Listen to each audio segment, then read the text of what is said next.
Hola, bueno, muy buenas noches para todos y para todas quienes en este momento se están empezando a conectar, quienes nos van a ver el día de hoy y también para todas las personas que nos van a ver en la grabación. Entonces, bueno, bienvenidos hoy al live que tenemos de castigos y crianza, de por qué no utilizar castigos en la crianza.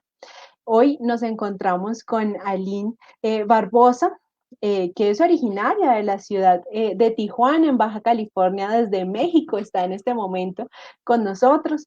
Aline estudió psicología infantil y tiene una maestría en terapia familiar y se ha diplomado en parentalidad, apego y desarrollo de la infancia por parte de la Fundación América por la Infancia. También se formó como parte del programa binacional con Chicago School Professional Psychology, llevado a cabo en la ciudad de Irvine, California. Entonces, Aileen, qué gusto que hayas aceptado la invitación el día de hoy. Muchas gracias por estar esta noche con nosotros para hablar de un tema que a veces puede ser un poquito controversial y un poquito como también intrigante para muchos papás, mamás, educadores y para quienes estamos en los procesos de crianza. Entonces, muchísimas gracias y bienvenida esta noche. Gracias, Tati. La verdad es que yo estoy súper contenta de estar contigo y platicar sobre este tema que yo sé manejas a la perfección y vamos a poder como poder desmenuzar, ¿no? Desde también nuestras propias historias de crianza, porque hablar de castigo, hablar de disciplina, hablar de crianza, aunque parecieran temas que están socializados, de repente todavía generan mucho ruido, como mencionas, porque tocan nuestras propias heridas de infancia, ¿no? Hablar de castigo, por ejemplo, es algo que se ha normalizado, algo que muchas familias identifican como lo que debe de ser, cuando la realidad es que hay muchas formas en las que podemos tener interacción con nuestros hijos, con nuestras hijas, que podemos tener una disciplina, que podemos tener una crianza en otros sentidos sin tener que recurrir al castigo, ¿no? Y para ello yo te invitaría a lo mejor que empezáramos como a desmenuzar conceptualmente como qué es el castigo, ¿sí? Exacto. Uh-huh. Porque fíjate que hace unos días, precisamente en mi cuenta de Instagram, hacía una pequeña encuesta y preguntaba eso, ¿no? Como, ¿a ti te castigaron alguna vez y cómo? Y el 98 de las personas, el 98% de las personas dijeron, sí, sí me castigaban. ¿Cómo? Con la nalgada. Acá en México es muy común decir con la chancla, ¿no? Que es con el Aquí zapato. también. Ah, Uh-huh. de hecho, bueno, UNICEF nos dice que Latinoamérica y el Caribe somos países que utilizamos mucho el castigo físico como una estrategia de crianza, ¿no? Eh, Sin embargo, pues estamos hablando de actitudes que vulneran los derechos de los niños, las niñas y las adolescentes. Y que el hecho de que se nos haya educado de esa manera cuando nosotros éramos pequeños no quiere decir que sea lo correcto. Por eso, abrir estos espacios como el que tú estás creando me parece maravilloso para empezar a cuestionarnos, a ver, ¿qué es lo que tenemos que hacer, no? Uh-huh. Así es. Y entonces tú mencionas un tema muy importante o varios temas muy importantes y es empezar a entender, ¿sí? Y a preguntarnos y para todas las personas que nos están viendo y que también nos van a ver de manera asincrónica y es, Aileen, ¿qué se entiende por castigo? Ujú. Mira, si nos vamos a cuestiones conceptuales, hay dos vertientes que podemos identificar. Uh-huh. La RAE, y aquí me voy a atrever a leer tal cual, que es el diccionario de la Real Academia Española nos dice, Uh-huh. pena que se impone a quien comete un delito, ¿no? Si Uh-huh. googleamos y ponemos castigo, lo que nos va a salir es cosa o persona que causa continuas molestias o padecimientos, ¿sí? O sea, si nos vamos desde la definición tal cual, estamos hablando que el castigar es una conducta punitiva, es el generar un daño, ¿sí? Por algo que está sucediendo. El castigo no tiene un efecto educativo, el castigo no tiene un efecto de enseñanza, el castigo solamente es depositar el enojo, la frustración sobre otro, ¿sí? De hecho, si nos vamos a las cuestiones que mencionaba como de definiciones, pareciera un tanto lúgubre, ¿no? Como si nos estuvieran dando el tráiler de una película, así como, ¡ay! ¿Qué está pasando? Ujú, Y la mayoría de las familias, a mí me queda claro que como papá y como mamá, no queremos eso. No queremos generar algo negativo, algo lúgubre, algo denso en nuestros hijos. Muchas de las personas utilizan esta frase de: "Es que le castigo porque le quiero, para que aprenda". Pero el castigo no es la forma, podemos aprender otras cosas. Y es entonces ahí donde a lo mejor integraríamos la palabra disciplina, ¿no? ujú. Exactamente. Y creo que ahí tú mencionas algo fundamental y es que muchas veces podemos utilizar unas técnicas tradicionales que se han venido perpetuando a lo largo del tiempo, ¿sí? Con Ujú. el fin de educar, de disciplinar, y asociamos esas como esos conceptos y esas palabras casi como fueran, como si fueran unificados, ¿no? Como Sí. tú mencionas, pero ahí es donde tenemos que empezar a preguntarnos y te preguntamos hoy en este live, y es, ¿cuál es esa diferencia entre castigar o la conceptualización de castigo y la conceptualización de disciplina? ¿Sí? Porque muchas veces lo que tú mencionas, ¿no? Es que yo le doy esta nalgada para que aprenda, yo le doy esta chancletica, pues para que haga las cosas como son. Pero creo que ahí es donde estamos empezando a generar cambios en el paradigma de comprensión de crianza, de educación y de disciplina. Entonces, ¿cuál es la diferencia ahí que es importante empezar a clarificar? Mira, la creo que la más delicada es colocar al castigo como una forma de violencia, ¿sí? Nombrarlo como tal. Castigar es generar un maltrato y como tal va a tener consecuencias a nivel psicológico, a nivel emocional, a nivel conductual, físicamente. O sea, vamos a generar alteraciones en las diversas trayectorias de desarrollo de nuestros hijos y de nuestras hijas, ¿sí? Ujú, Nombrarlo, el castigo representa una forma de violencia. La disciplina representa la estrategia de enseñar, ¿sí? De mostrar, de educar. Enseñar no es castigar. Entonces, pensar en disciplina nos proporciona la capacidad de establecer límites, porque luego, Tati, no sé si te ha pasado, que se confunde como si yo no castigo, pareciera que me voy a ir al otro extremo y ser alguien permisivo, ¿no? ujú, Claro que no, los seres humanos, los niños, las niñas, los adolescentes requieren de estructura y eso es lo que nos proporciona precisamente la disciplina. Es un margen, ¿sí? De contención en donde vamos a proporcionar un acompañamiento, una escucha activa, donde vamos a marcar los márgenes en donde hasta dónde sí, hasta dónde no, pero siempre procurando el bienestar superior del niño, la niña y adolescente. ujú.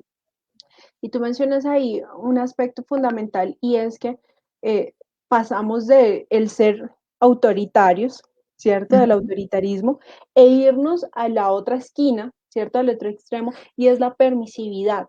Y muchas veces nos posicionamos desde esos dos ejes que son igual de contraproducentes para nuestros niños, tanto el autoritario, que es más o menos como aquí se hace lo que yo digo, o sea, aquí no hay democracia, no hay proceso para diálogo, no hay proceso para entablar acuerdos, ¿sí? Pero ujú, también nos vamos entonces al eje de yo nunca le digo qué hacer, él puede hacer lo que desee o no, cuando es igual de contraproducente porque vivimos en una sociedad que requiere límites, normas y que necesitamos de un otro también para generar estos procesos de relacionamiento. ¿Sí? ujú. Pero digamos que ahí es fundamental empezar a entender y a mencionarlo porque creo que es un tema que muchas veces como que no queda tan claro para Ujú, las personas que dicen que el castigo es una forma adecuada en los procesos de crianza, ¿cierto? Y es que el no castigar significa entonces no educar, no ujú, orientar, dejar que el niño haga lo que desee. Y creo que ahí hay algo importante y el mensaje es que castigar no implica no orientar, no educar, ¿no? Sino que por el contrario, lo que estamos tratando de mencionar aquí es que utilicemos otro tipo de estrategias más respetuosas y propositivas que no generen todos estos tipos de efectos que pueden derivar el castigo. ¿cierto? Y esto también, antes de llegar y como adelantarnos, por así decirlo, a esas técnicas o estrategias o tips, llamémoslos de mucho más orientados al eje, como se conoce, de crianza respetuosa o de disciplina positiva, ¿cierto? Y es, pues, cuáles son esos efectos que tiene, pues, el castigo, ¿no? Porque muchas veces creemos que solamente son procesos del momento, ¿no? O sea, te castigo y cambia la conducta, indudablemente. Pues es que si a mí me golpean, me dan una cachetada, me humillan, pues mi conducta va a cambiar, indudablemente. Eso es algo que no vamos a poder negar. Pero eso va mucho más allá del cambio de la conducta en el momento e instantáneo. Y entonces Ujú, preguntarnos y empezar a entender cuáles son esos efectos del castigo. ujú. Sí, mira, UNICEF en el 2014 hizo un estudio en el que se me hizo muy interesante y desde entonces comienza a arrojar que por lo menos 6 de cada 10 niños y niñas verbalizan haber manifestado violencia, física por parte de sus cuidadores primarios, Ujú, bajo el argumento de el castigo por tu bien, ¿okey? ujú, O sea, hay que dimensionar eso a nivel mundial, ¿okey? En México se considera que uno de cada 2 niños o niñas recibe violencia psicológica por parte de sus figuras cuidadoras primarias. Es decir, que yo le estoy haciendo comentarios a mi hijo o a mi hija que le van a generar vergüenza, que le van a generar humillación, que le van a generar enojo. Y la intención que tenemos en la disciplina, que es la reflexión, que el menor entienda, ¿no? Comprenda que si se sigue comportando de esa manera, puede ponerse en riesgo, que por eso no puede salir corriendo a la calle, ¿no? Porque puede sucederle algo. Cuando yo le grito y le digo: "Es que eres un tonto, ¿por qué no te fijas al pasar la calle?", ahí no le estoy enseñando. Y tú mencionaste algo, efectivamente, cuando yo utilizo un castigo físico corporal, cuando yo utilizo un lenguaje humillante hacia un menor, por supuesto que voy a observar un cambio en la conducta en el momento. El menor va a dejar de hacer posiblemente, pero entonces yo me tengo que cuestionar como mamá o como papá, ¿qué es lo que estoy buscando? ¿Sí? Porque eso va a ser una respuesta solamente de miedo. Y hay que observar para ello en nuestro cerebro desde el entendimiento de sus funciones, ¿no? ujú, Y para hacerlo como ameno y no complejo, vamos a dividirlo en 2 partes, ¿no? Nuestro cerebro, la parte inferior, que es la de los impulsos, la instintiva, la primitiva, ujú, y la parte superior, que tiene que ver ya con la reflexión, los procesos de empatía. Cuando nacemos, no tenemos madura todavía la parte superior de nuestro cerebro. Eso lo vamos a aprender a través de la experiencia del contexto con otras personas, con mi entorno, ¿sí? Eso lo voy a adquirir a través de las herramientas que mi mamá, que mi papá, que mis figuras cuidadoras me otorgan. Por lo pronto, mi cerebro inferior, que es el impulso, que es esta activación natural, instintiva, es la que va a estar respondiendo. Es decir, que si de repente yo hago algo por impulso, ¿no? La forma en la que mi figura cuidadora responda es como yo voy a ir madurando y haciendo estas conexiones cerebrales para mi cerebro superior. Y eso se va a ir solidificando a lo largo de mi vida. Y es así como voy a ir aprendiendo a resolver conflictos. Si en mi casa, cuando identifican que hice algo que no debía hacer, me dan una nalgada, yo aprendo a resolver conflictos a través de los golpes. Yo aprendo a resolver conflictos posiblemente a través de los gritos, ¿sí? O aprendo que mis necesidades no van a ser cubiertas. ujú. Aprendo que, ¿para qué pido si no me van a dar, si se me va a ignorar? ¿No? ¿Qué observamos entonces conductualmente? De forma inmediata, cuando utilizamos un castigo que tiene que ver con un maltrato, con la violencia, efectivamente, sí, a lo mejor eso va a dejar de suceder, pero lo mismo sucede con el mundo animal cuando un venadito está en la pradera, ¿no? Manuel Hernández menciona mucho estas referencias, ¿no? Un venadito está en la pradera y si viene por ahí un depredador, lo que hago es me paralizo, porque si yo me muevo, lo que se genera es una situación de riesgo para mí, ¿no? Entonces, para no estar expuesto, no me muevo. Esto pasa con Me los niños. inhibo, Sí, me retraigo. Ajá. totalmente. Lo mismo sucede con los niños. Si yo me siento en riesgo, si yo me siento en peligro, no me muevo. ¿Ok? Entonces, pudiera parecer que nuestras estrategias de castigo están teniendo efecto, sí, pero tienen el momento.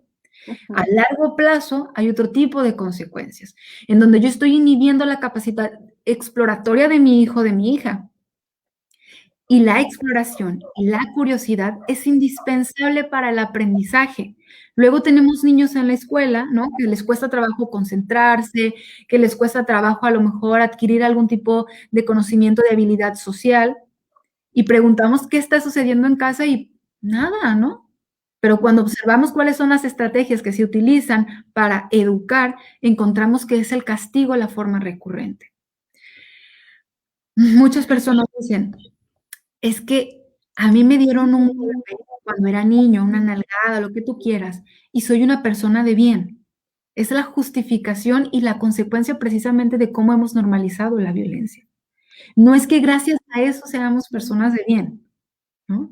A pesar de eso, y eso es tan importante tenerlo presente, porque si creemos que la única manera de disciplinar es a través de hacerle daño a un menor, entonces tenemos mucho que aprender todavía, ¿no? Mucho que cuestionarnos. A mediano y largo plazo, si mis necesidades, yo te planteaba, ¿no? Si mis necesidades no son cubiertas, pues ¿para qué pido?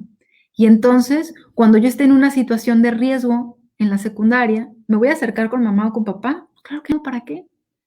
¿Mm? Si yo tengo una pareja que vulnera mis derechos, que me violenta, pues a final de cuentas estoy siendo congruente con lo que sucedió durante mi infancia. ¿Por qué? Porque a mí me dijeron que mi mamá y mi papá eran las personas que más me querían. Y esas personas son las que me hacen daño, son las que me humillan, son las que me gritan, son las que me avergüenzan. Por lo tanto, yo puedo elegir una pareja que siga con esa dinámica, ¿no? Porque eso es lo que he aprendido. No sé si me voy dando a entender. Claro que sí, tú mencionas un tema muy importante y es finalmente esta frasecita que estamos aquí leyendo y es que los castigos en la infancia van a normalizar esas conductas de maltrato, no solamente las que nosotros ejercemos hacia los otros, sino también las que permitimos que ejerzan las demás personas hacia nosotros mismos. Y esto es lo que también se convierte en un factor de riesgo o en uno de los muchos factores de riesgo para que se presenten o se validen conductas como el matoneo o el bullying, la codependencia emocional, ¿cierto? Algún tipo de abuso, tanto en la infancia como en la adolescencia, porque si yo sé que papá o mamá o mi cuidador, que puede ser cualquier adulto, pues responsable, ¿cierto? No me va a creer, no va a estar dando respuesta frente a mis necesidades, pues indudablemente es mucho más difícil para los niños, por ejemplo, identificar que alguien los está transgrediendo, ¿sí? Si a mí me han educado, por ejemplo, a través del castigo físico, yo puedo naturalizar y normalizar que cualquier persona lo puede hacer y lo puede ejercer contra mí y que indudablemente yo también lo puedo ejercer. Y a veces vamos a encontrar, no quiere decir que esto sea como que A produce B, pero a veces vamos a encontrar estos chiquitines que han sido maltratados en casa, que llegan al jardín, que llegan a otros entornos y pues replican las mismas conductas. Entonces llegan también, obviamente, a maltratar a sus pares, ¿no? Y es porque desde pequeños, como tú mencionas, empezamos a generar procesos de aprendizaje, de asociación, donde el maltrato se vuelve una conducta normal, positiva en algunos casos hasta se considera, ¿cierto? Y que cualquier persona lo puede hacer, el otro o yo también, ¿no? Claro. Y ahí es donde se convierte en un aspecto crítico. No es solamente cambiar la conducta del momento, dejaste de hacer eso, ¿no? Funciona. Yo creo que ningún psicólogo vamos a decir que no funcionan porque sería mentira. Sí, indudablemente funciona, pero es empezar a entender los efectos que esto va a derivar en Ujú, nuestros niños, nuestras niñas, nuestros adolescentes y también cuando somos adultos. Es decir, que esto nos va a acompañar a lo largo de nuestra vida, ¿sí? ujú, Porque es algo con lo que empezamos a aprender y a entender que muchas veces tenemos que inhibir y reprimir nuestras emociones, exacto. nuestras necesidades, ¿m? Y que tampoco vamos a poder organizar nuestro propio mundo emocional, Ujú, donde no vamos a encontrar una figura de seguridad y que vamos a empezar a aprender a obedecer por el miedo, no a obedecer porque estoy interiorizando el ujú, aprendizaje de por qué no tengo que hacer una u otra cosa, porque igual eso lo necesitamos todos, que era lo que mencionábamos ahorita, todos necesitamos cuando somos niños, incluso de grandecitos también, que nos orienten, que nos ujú. digan que está bien, que está mal, pero si desarrollamos es el aprendizaje por miedo, yo voy a obedecer por miedo. Y entonces es cuando encontramos en nuestras sociedades, como lo que se dice acá, como que uno no hace las cosas si el policía no está al lado, ¿cierto? Como si no están ahí como revisándonos el trabajo, sabiendo si está bien, ¿cierto? En las aulas, entonces, si el profesor no está ahí pendiente para que no se copien, entonces, sí, y este tipo de estrategias empezamos a aprender es por el miedo y no porque estamos interiorizando que realmente hay cosas que no se deben hacer, que están ligadas a nuestros valores, a nuestra ética, a nuestra moral, bueno, y a muchos otros procesos. Ujú, Sí, tienes toda la razón. Digo, acallamos la curiosidad del niño y de la niña, ¿no? Porque tenemos esta visión adultocéntrica en donde lo que yo digo, cuando yo digo, como yo digo, es lo que tiene que suceder. Y nos perdemos de escuchar, de generar esa mirada sensible a ese menor de edad que tengo frente a mí. ¿Qué es lo que necesita? ¿Qué es lo que me está expresando? ¿Sí? ¿Cómo le puedo organizar esta experiencia? ¿No? ¿Cómo podemos generar un aprendizaje real y no de obediencia o de sumisión? ujú, Eh, Tengo la oportunidad, desde el 2015 doy clases en ciertas universidades y a veces cuestionarnos, a veces llegar a un análisis crítico de ciertas situaciones cuesta trabajo, porque hemos fomentado esta idea, ¿no? Vertical de la enseñanza, en ujú, donde alguien tiene un conocimiento superior y lo va a proporcionar al otro, pero la enseñanza también puede ser horizontal, ¿sí? Ese niño que me está enseñando, ¿sí? Me está enseñando que tiene ciertas necesidades y cómo puedo cubrir esas necesidades. Los seres humanos tenemos lo que es nuestro sistema de apego y nuestro sistema de exploración, ¿no? Cuando estamos en nuestro mejor momento, exploramos y nos queremos comer al mundo. Cuando nos sentimos en peligro, en miedo, en una situación de riesgo, se activa mi sistema de apego y entonces voy con mi figura cuidadora. Ah, ¿cómo va a responder esa figura cuidadora? Es básica, porque tú y yo sabemos que John Bowlby nos decía cómo y Palomares nos ayuda mucho a recordarlo constantemente, de la cuna a la tumba. Entonces, en nuestro sistema de apego va a estar activo todo el tiempo y en ese momento, ¿cómo? ¿Cómo me van a cubrir mis necesidades? ¿Con un grito, ignorándome, con una nalgada? Y eso es lo que yo voy a ir integrando en mi historia. ujú, Y eso es como voy a ir desarrollando estrategias para para solucionar conflictos en mi vida. Cuando voy manejando, ¿qué sucede si alguien se atraviesa, no? ¿Y qué hago? ¿Empiezo a pitar, grito? Si tengo un desacuerdo con algún compañero o compañera de la escuela, lo dejo pasar, mejor no digo nada, no quiero problemas. Cuando estoy en mi trabajo, si tengo un jefe, una jefa, ¿cómo resolvemos esto? No, no pasa nada. Permisivos, ¿no? O generamos conflicto, o podemos establecer límites de forma asertiva. Y todo esto lo vamos integrando desde nuestra propia historia infantil, ujú. porque es ahí donde obtenemos muchos, muchos recursos que vamos a implementar el resto de nuestras vidas, ¿no? Y no nos damos cuenta del impacto muchas veces, ¿no? Porque esto no se trata de entrar a juzgar a No, quien utiliza el castigo, ¿no? Ni mucho menos, porque pues así como hemos estado hablando, tendemos a naturalizar, ¿no? Tendemos a naturalizar que está bien, que funciona, que me funcionó a mí. Pero cuando empezamos a darnos cuenta de esas minucias que no son tan minucias, pero esas minucias como las que tú mencionas, ¿cómo reacciono cuando alguien se me cruza en el carro? ujú, Es una minucia, podría ser, pero la forma en que yo reacciono ahí posiblemente estoy reaccionando igual en casa, en trabajo, en escuela, conmigo mismo. ¿Cómo me estoy hablando a mí misma o a mí mismo, no? ¿Cómo estoy estructurando ese diálogo interno?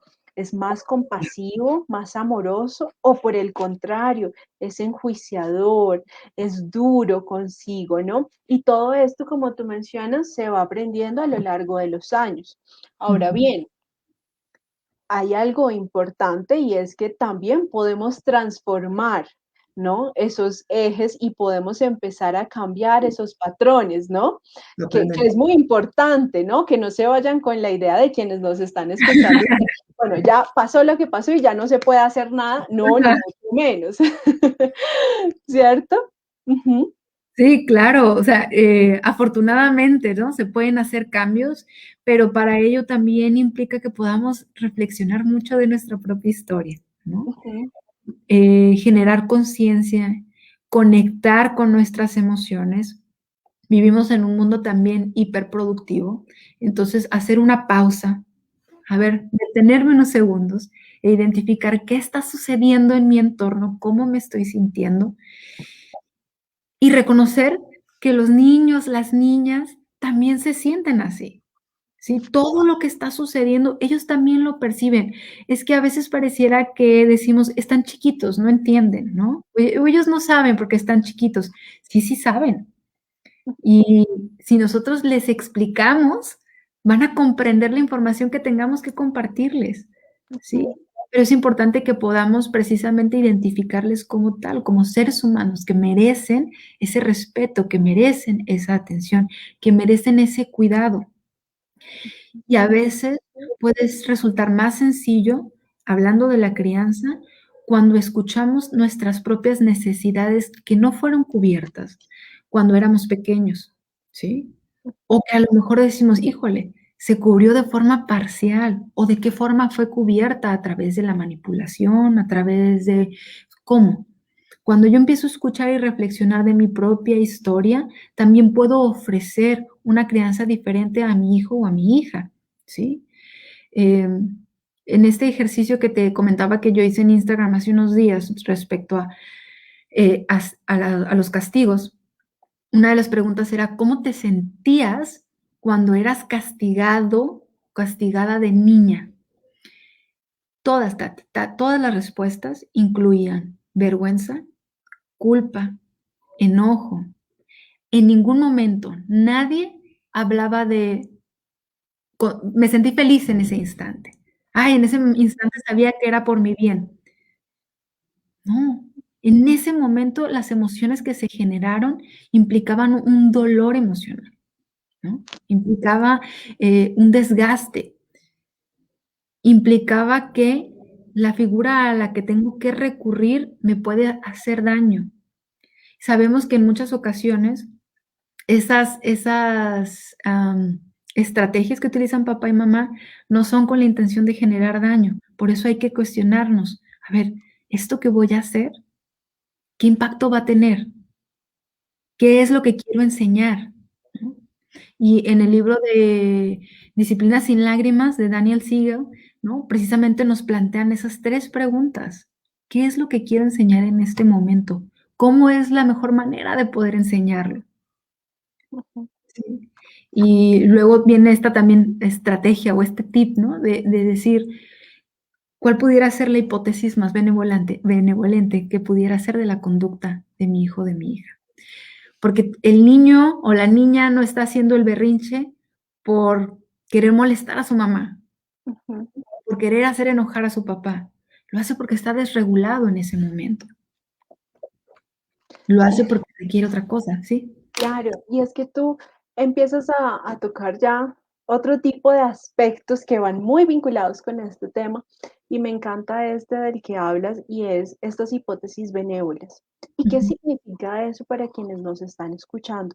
Y es, vamos a partir, o quiero empezar desde la hipótesis malévola, llamémosla así, Sí, para ver cómo los contrastes, ¿cierto? Y es cuando la forma en la que yo me pienso a mi hijo, a mi hija, o a mi niño, o a mi niña, o a cualquier persona, va a tener un impacto directo en la forma en la que yo reaccione frente a su necesidad y sentir. Es decir, ¿eso qué significa? Si, por ejemplo, que yo también subí un video similar con esto, con bastantes comentarios controversiales, ¿no? Este tipo de, de situaciones generan de controversia, pero donde un chiquitín, un video que circula por las redes sobre un chiquitín como alrededor de 2, 3 añitos, bien pequeño, y le están presentando a su hermanito chiquito, recién nacido, ¿no? Y entonces pues llega la mamá obviamente a mostrarle pues a este bebé chiquito, presentarle a su nuevo hermanito, y pues este niño de 2, 3 años con la mano le lanza un manotazo en la cara. Claro, obviamente nos asustamos un montón, ¿cierto? Entonces, aquí empieza el juego, llamémoslo así, de la hipótesis malévola o de la hipótesis benévola. Y entonces la hipótesis malévola nos diría, yo que estoy pensando de este niño, y yo puedo decir, ¿sabes qué? Eres un grosero, eres un altanero, eres un brusco, eres un guache, mejor dicho, todo lo malo, ¿cierto? De este niño, porque pensamos que el niño lo hizo de malo, ¿cierto? ujú, sí, Golpeó a su hermanito porque es un niño malo. Entonces, la forma en la que yo pienso esto, pues va a tener incidencia en cómo reacciono. Entonces, ¿cómo voy a reaccionar? Posiblemente con un castigo, una nalgada, ve y te sientas allá en la silla de pensar, ¿sí? Aléjate de mí, eres un niño malo. Además, empiezo a atentar a través de etiquetas a su propia claro. autoestima y a su propia autoimagen, ¿no? Porque le empiezo a hacer marcadores de quién eres y quién no eres, ¿no? Grosero, malo, XY, ¿cierto? Y eso es lo que consideraríamos la hipótesis malévola, es decir, yo pienso que mi niño es malo y por tanto actúo como adulto en dirección a eso. Y si yo pienso que alguien es malo, pues lo voy a tratar como alguien malo, ¿cierto? Como, ahí sí como tú leías al principio de la RAE, como si estuviera cometiendo un delito y entonces soy enjuiciador, soy tenaz con el proceso de castigo. Por el contrario, que era lo que tú mencionabas, vamos a hablar de esa hipótesis más benevolente. Si yo planteo y empiezo a pensar y digo, mi hijo no le pegó esta palmada porque sea grosero, porque sea malo, porque esté celoso, ¿cierto? Y quiere como quitar a su hermanito, sino por el contrario digo, tiene 2, 3 años, sus funciones ejecutivas, si bien apenas están medianamente despertando, ¿cierto? Si solamente él está más orientado a la parte emocional, ¿sí? Y de pronto estaba emocionado y su control cognitivo y motor es diferente porque no va a tener la capacidad de acariciar suave, sino por el contrario de la emoción lo que va a hacer es, claro, llegar con ese manotazo, pues mi reacción posiblemente primero sea anticipatoria, es decir, Exacto. posiblemente puedo cogerle la manito a, ven corazón, vamos a hacerlo, vamos a acariciar a tu hermanito de forma suave,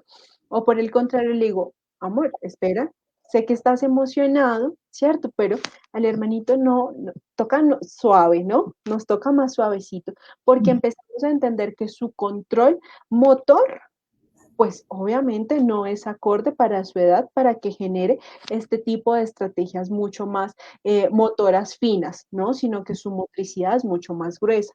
Entonces, la forma en la que yo entiendo a mi niño y comprendo su conducta también va a influir en la forma en la que actúo. Y si siento que mi niño es bueno y no hizo esto para manipularme, por grosero, por demás, sino porque necesita de mí, porque está emocionado, porque quiere aprender, porque quiere explorar, pues indudablemente mi orientación será completamente diferente.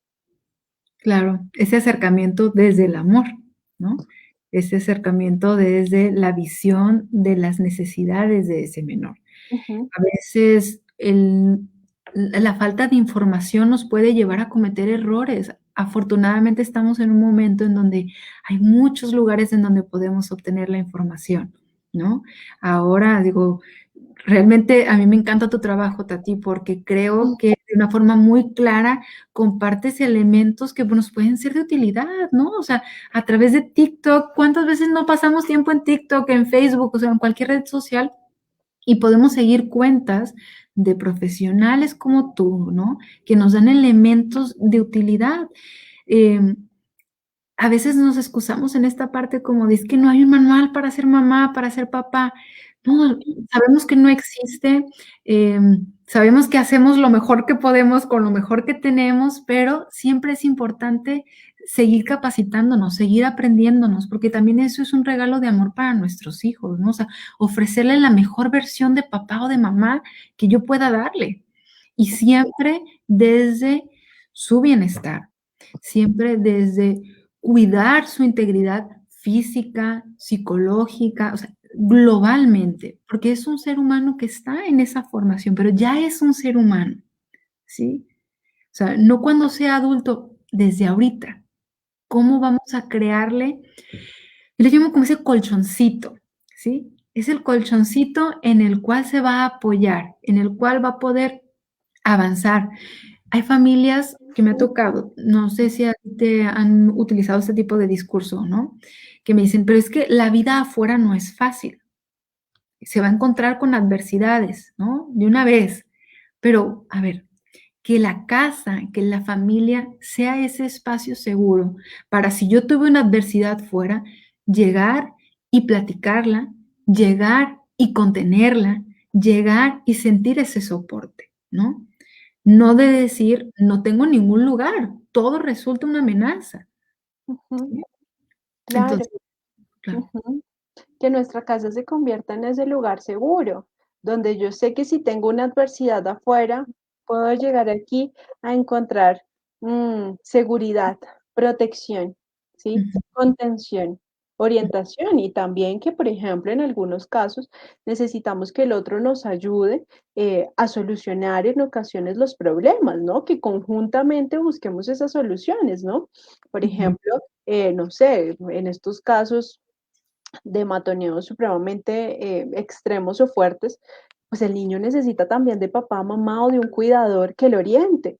No Ujú, sola, a veces no podemos solos y ujú. también está bien reconocer eso, ¿no?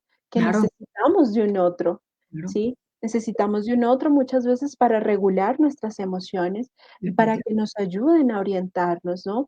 Yo siempre cuando hago capacitaciones o en mi sentir frente a los derechos de los niños, niñas, adolescentes y de cualquier ser humano, es si nosotros como adultos muchas veces, pensémonos cuando estamos tristes o estamos pasando un mal momento, queremos a un otro, a mamá, a papá, al amigo, al novio, al esposo, a la pareja, a quien sea, y necesitamos de un otro. Ahora imaginémonos lo que necesita un niño, Claro, ¿sí? Y cuando nosotros lo vemos desde la perspectiva de que el niño nos quiere manipular, de que el niño es malo, pues primero preguntarnos por qué ha llegado hasta allá, por ujú, qué yo he llegado hasta allá a pensar eso y realmente qué cosas podemos empezar a cambiar y si él realmente o ella realmente lo está haciendo por eso o porque tal vez está tratando de comunicar dentro de sus estrategias algo que necesita. Y sí, creo que con eso podríamos empezar a transformar esos ejes basados más en el castigo para esas prácticas mucho más respetuosas y positivas, ¿no?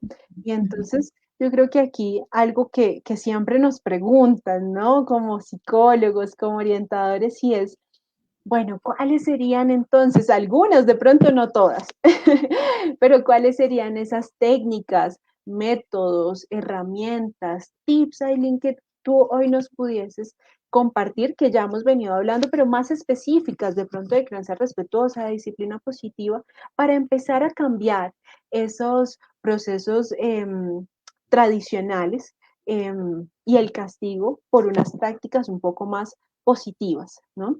Claro. Mira, creo que siempre es importante a través de nombrar una emoción. El niño o la niña todavía no la puede nombrar, no la puede identificar posiblemente. O sea, está sintiendo esto, no sé cómo se llama y a lo mejor no me gusta. Como adultos, a lo mejor no nos gusta sentir enojo, ¿no? Le podemos nombrar y sabemos qué sucede fisiológicamente en nuestro cuerpo, algunos adultos. Ujú, Pero empezar a ayudarle al niño a ponerle un nombre, ¿sí? Cuando yo te estoy pidiendo a ti que levantes tus juguetes, pues sí, a lo mejor estás enojado porque quieres seguir jugando, ¿no? Y hacer precisamente eso, poner en la palabra, porque también eso refleja empatía. Te estoy viendo. Sé que para ti es importante seguir jugando. Entiendo que estás enojado porque ya tienes que guardar tus juguetes, ¿sí? Entonces, ponerle un nombre a la emoción y conectar precisamente con esa empatía. A muchos niños o niñas todavía les obligan a comer, ¿no? Acábate todo en el plato o sí, principalmente eso, ¿no? Como a comer mucho. o así como aquí yo no sé si ustedes utilizan esa palabra, pero como embutir la comida, ¿no? Sí, Como llenar y llenar y llenar, aunque el niño posiblemente, incluso a veces está que se vomita, ¿no? O sea, no puede. sí. Ujú, Y las porciones, ¿no? También de repente vemos platos que a lo mejor son casi como una proporción de un adulto, cuando estamos hablando de un niño pequeño. Pero pensar en esto, seguramente te ha pasado, Tati, a mí me ha pasado que a veces si vas a un lugar a comer, pides algo y a lo mejor el platillo no resultó lo que tú esperabas, ¿no? Y si te desagrada, ¿por qué lo vas a comer? Entonces podemos también ofrecerle alternativas al menor dentro de ese plato. Ah, bueno, a lo mejor no quiso comer esto, pero mira, vamos a comernos esta calabacita, ¿no? Esto que sí le gustó, porque lo que estamos ofreciendo en ese plato contiene, quiero creer, esos nutrientes que el menor necesita, ujú. ¿sí? Entonces, verlo desde esa experiencia.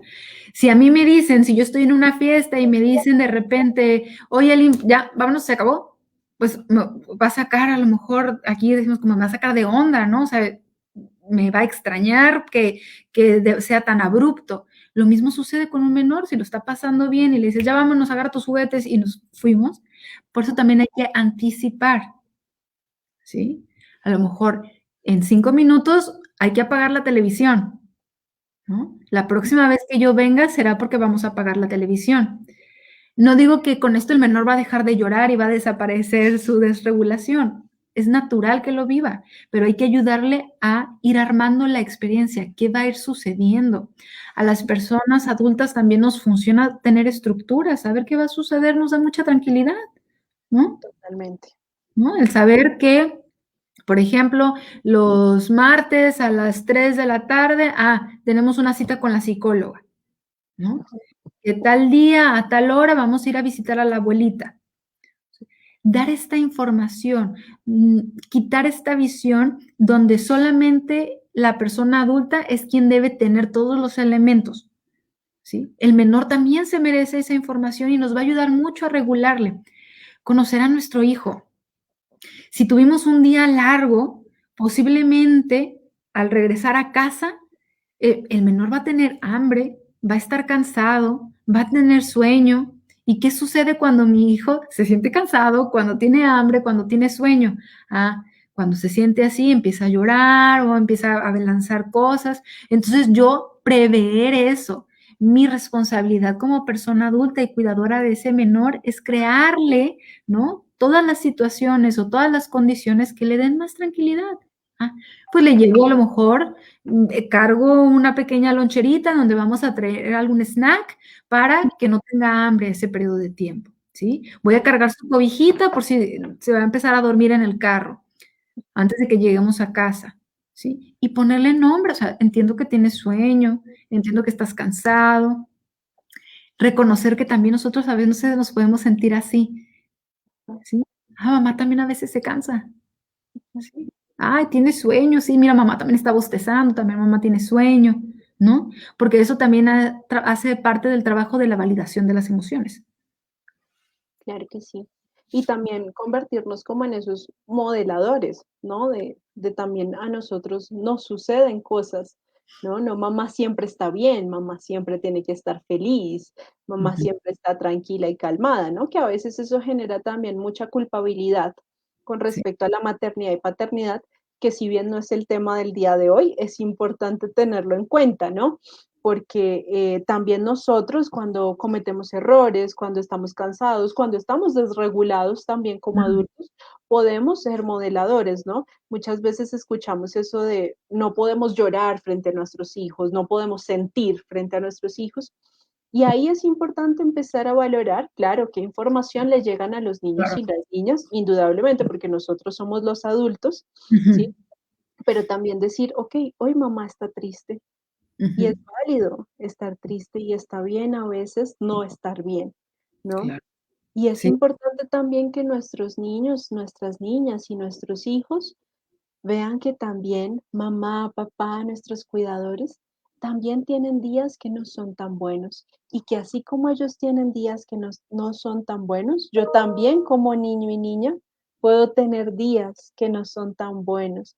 Puedo estar triste y está bien, ¿no? Y eso también hace parte de conocer al otro y de conocernos a nosotros mismos, como tú mencionas. Ujú. ¿y qué hago con eso, no?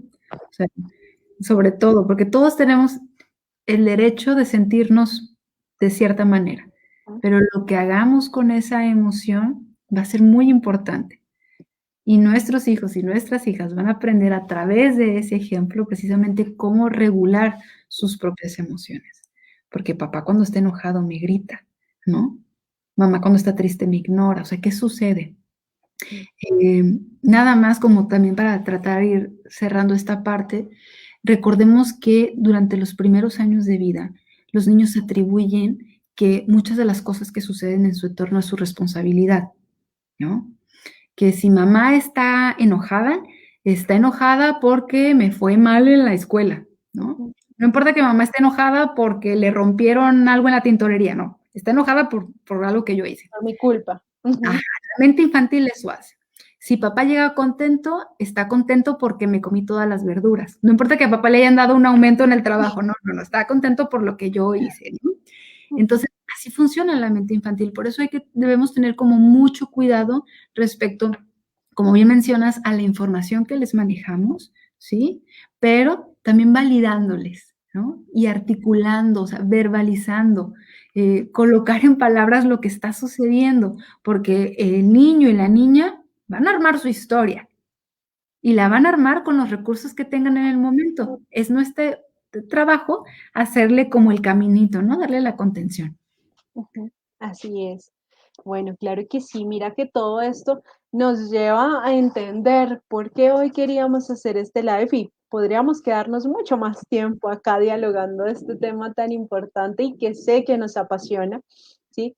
De por qué no utilizar castigos en la crianza y es empezar a entender que primero esto tiende a naturalizar y esto muchas veces se puede convertir en factores de riesgo para que nuestros niños y nuestras niñas identifiquen, ¿sí? Como acciones de abuso, perpetración y maltrato por parte de otras personas hacia ellos, ¿sí? Lo que hace también es generar procesos de detrimento en las relaciones con los demás y con nosotros mismos, entre muchos otros factores que la idea es que por el contrario, nuestro hogar, nuestros cuidadores y todos los adultos nos convirtamos en esas personas y en esos lugares y en esas bases seguras para nuestros niños, nuestras niñas, nuestros adolescentes y para, en general, cada uno de nosotros.